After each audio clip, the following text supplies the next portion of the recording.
झारखंड में जमीन का विवाद पुराना है और कई जमीन के विवाद में कई लोगों की जान चली जाती है तो कई का परिवार टूट जाता है। एक ऐसी भी जमीन है और सिर्फ 8.5 एकड़ जिसकी वजह से हेमंत सोरेन सत्ता से ही बेदखल हो गए। उनके हाथ से मुख्यमंत्री की कुर्सी चली गई और वह सलाखों के पीछे जा बैठे। दरअसल यह वही जमीन है जो आपको हम तस्वीर दिखा रहे हैं, जिस 8.5 एकड़ जमीन कब्जे का आरोप हेमंत सोरेन पर लगा है। और हेमंत सोरेन पर जैसे ही आरोप लगा, ईडी की कार्रवाई तेज हुई और हेमंत सोरेन की गिरफ्तारी हुई और फिर हेमंत सोरेन ने इस्तीफा दिया और उसके बाद लगातार ईडी के अधिकारी उन्हें रिमांड पर लेकर तलाश कर रहे हैं कि आखिर जमीन कैसे कब्जा हुई और एक भूइंहरी जमीन को कैसे किसी ने कब्जा कर लिया सत्ता का रसूख दिखाकर। इस जमीन के बारे में हेमंत सोरेन कुछ भी ईडी को नहीं बता रहे। उनका कहना है कि यह जमीन उनके कब्जे में नहीं है। जब विधानसभा के विशेष सत्र में भी ईडी की कस्टडी में हेमंत सोरेन पहुंचे थे तो वहां पर भी एक भाषण दिया था और अपने संबोधन में कहा कि अगर कोई उस 8 एकड़ जमीन का दस्तावेज दिखा दे तो वह झारखंड की राजनीति से संन्यास ले लेंगे और साथ ही झारखंड छोड़कर चले जाएंगे।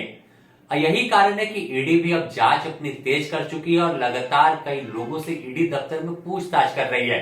देर रात कल की बात करें तो भानु प्रसाद प्रताप जो तत्कालीन सीआई थे, राजस्व कर्मचारी बड़गाई अंचल के, उन्हें लेकर उस जमीन पर पहुंच गई और वहां पहुंचने के बाद उस जमीन में दबे राज को खोजने की कोशिश कर रही है कि आखिर हेमंत सोरेन के कब्जे में यह जमीन का आरोप लगा है तो इस जमीन की सच्चाई क्या है।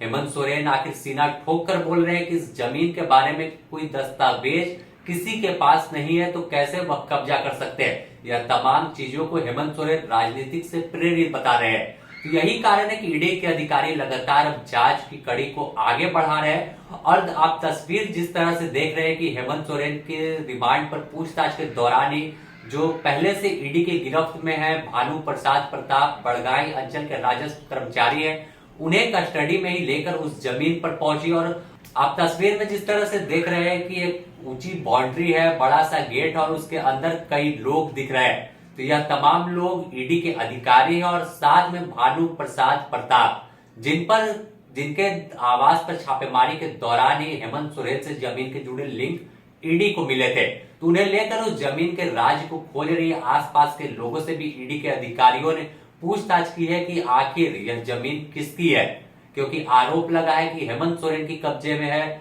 और हेमंत सोरेन की इसी में गिरफ्तारी भी हुई है।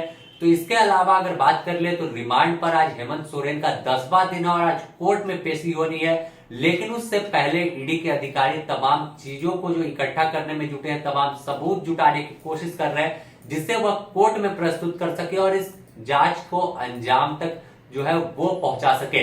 बड़गाई अंचल स्थित हेमंत सोरेन की कब्जे वाली जमीन पर जांच करने के बाद, सवाल जवाब करने के बाद कई लोगों से तमाम ईडी के अधिकारी बड़गाई अंचल कार्यालय भी पहुंचे। वहां भी करीब 3 घंटे से अधिक रुके और तमाम कई दस्तावेजों की जांच की।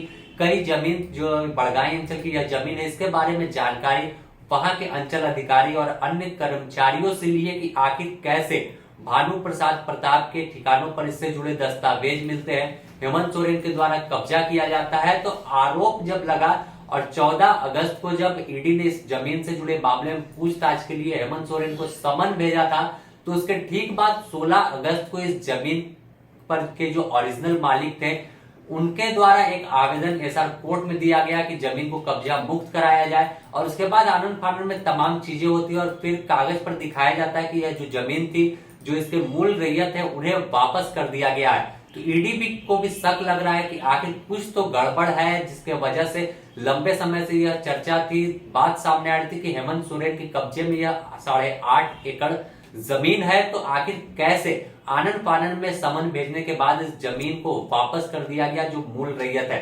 अगर बात कर ले कि ऐसी जमीन बन गई है जिसके वजह से राज्य की सत्ता से ही हेमंत सोरेन बेदखल हो गए, अपने आप में यह देश का अनोखा मामला है कि किसी मुख्यमंत्री पर 8.5 एकड़ जमीन का कब्जे का आरोप लगा हो और फिर उनकी गिरफ्तारी होती है, फिर उन्हें इस्तीफा देना पड़ता है और बाद में वह सत्ता से बेदखल हो जाते हैं। तब तमाम जो जांच की कड़ी को लगातार ईडी आगे बढ़ाने की कोशिश कर रही है।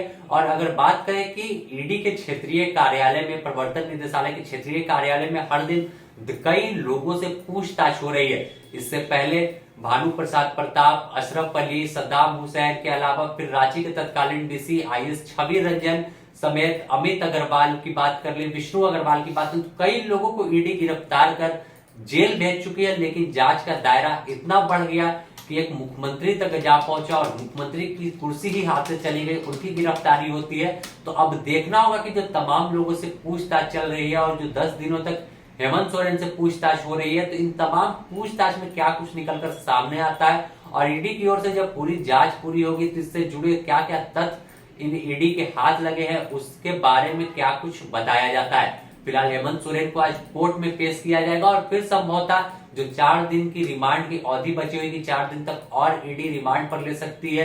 एक बार में 14 दिन का होता है, तो 10 दिन इनका जो अवधि वो पूरी हो चुकी है। 5-5 दिन 2 बार कोर्ट से रिमांड मिल चुके हैं। तो अब आगे क्या होगा? क्या 4 दिनों की फिर से रिमांड की मांग ईडी करेगी या फिर हेमंत सोरेन को होटवार जेल कोर्ट से सीधा जाना पड़ेगा? तमाम चीजों के लिए थोड़ा इंतजार करना होगा, लेकिन द न्यूज पोस्ट आपको इससे जुड़ी तमाम अपडेट से रूबरू कराता रहेगा। तब तक के लिए हमें दीजिए इजाजत। नमस्कार।